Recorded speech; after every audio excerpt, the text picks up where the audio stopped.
Since 1992, the United States and our allies have stood together for a denuclearized Korean peninsula. We hope to achieve this objective through peaceful means, but all options are on the table.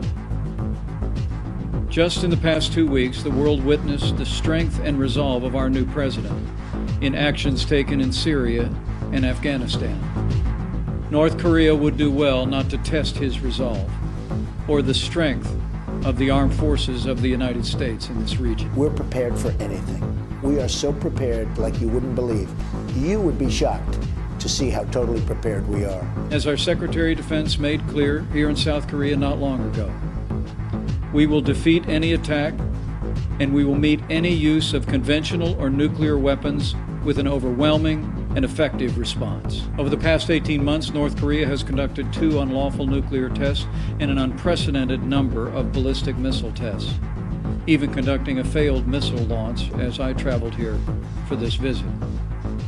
The era of strategic patience is over.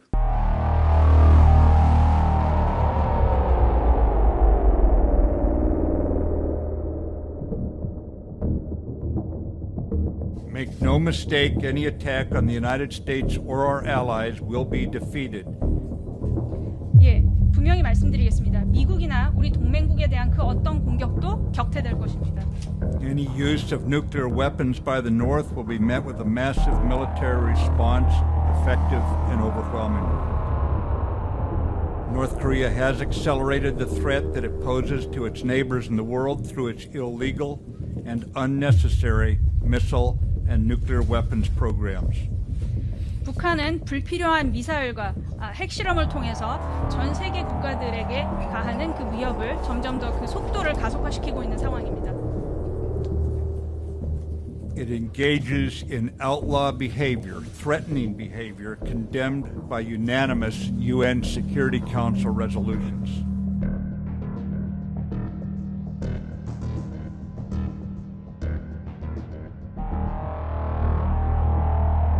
Phil, I cannot imagine, in light of Kim's expanded outlaw activities that the world's experienced, observed over this last year or two, I cannot imagine a condition under which the United States would accept North Korea as a nuclear power. We must recognize the reality that this is a regime, a Kim regime, north of the DMZ, that threatens peace and stability, and certainly directly against the people of the ROK.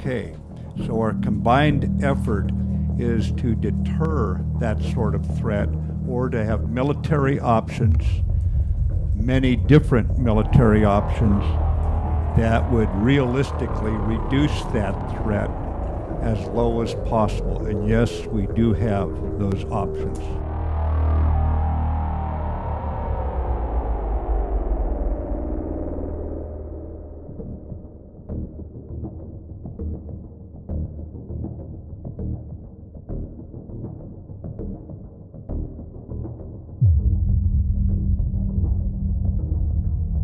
And Vice President Pence made a pointed visit to Minot Air Force Base in North Dakota, home to nuclear bombers and missiles.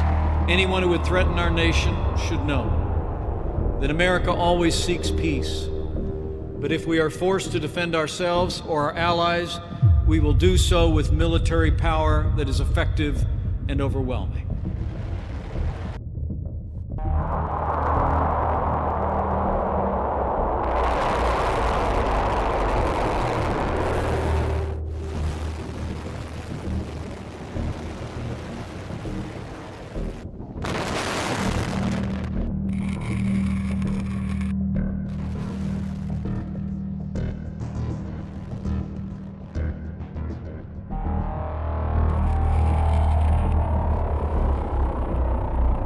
look at it from the North Korean perspective, they have always believed that nuclear weapons would be the key to peace and stability in this region by preventing the United States from, in their view, bullying them. They feel if they can prove they have an effective nuclear deterrent, then perhaps the U.S. will try to talk instead of trying to impose sanctions and making military threats. But the real fear and the growing fear is that if North Korea actually goes through with this kind of a nuclear test, which does seem increasingly likely, the results and the response from the United States, unknown.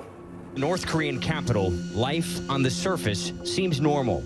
Beneath the surface, it's anything but. Overseas North Korean workers are being sent home in droves, their jobs eliminated by UN sanctions. The U.S. calls it punishment for an illegal, dangerous nuclear program. North Korea calls it evil, an economic blockade. On my 16th trip to Pyongyang, I still see signs of growth, plenty of traffic, construction, a steady flow of electricity, keeping the growing skyline bright. But the prospects of a peaceful resolution to the nuclear standoff with the U.S. seem to be growing darker by the day. At North Korea's Ministry of Foreign Affairs, thank you so much. We asked to meet with a senior diplomat. Lee Yong-pil agrees to talk, but the mood is tense. His anger at the U.S. palpable. Donald Trump said he would totally destroy North Korea, a sovereign state.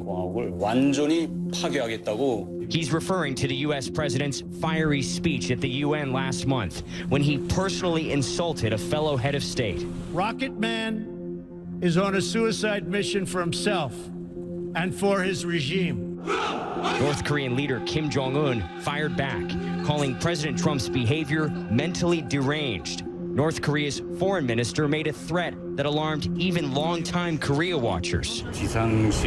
This could probably mean the strongest hydrogen bomb test over the Pacific Ocean. Some analysts have accused North Korea of bluster, saying they haven't yet achieved full nuclear capability. And if they go to war, they risk total destruction. But the North Koreans warn the U.S. not to underestimate their resolve and their growing arsenal. Should the world prepare for North Korea to detonate a nuclear device above ground? The foreign minister is very well aware of the intentions of our supreme leader, so I think you should take his words literally. U.S. and North Korean officials tell CNN diplomacy has broken down, pushing two nuclear powers dangerously close to military conflict. The U.S. is talking about a military option and even practicing military moves. They're pressuring us on all fronts with sanctions. If you think this will lead to diplomacy, you're deeply mistaken. So then I ask, what needs to happen for diplomacy to resume? The U.S. needs to understand our new strategic power and fundamentally eliminate its hostile policy towards the DPRK. He says North Korea's leader is following through on a pledge to reach a nuclear balance of power with the U.S., which they say will lead to peace and stability. Even as many around the world worry, the end result could be the exact opposite.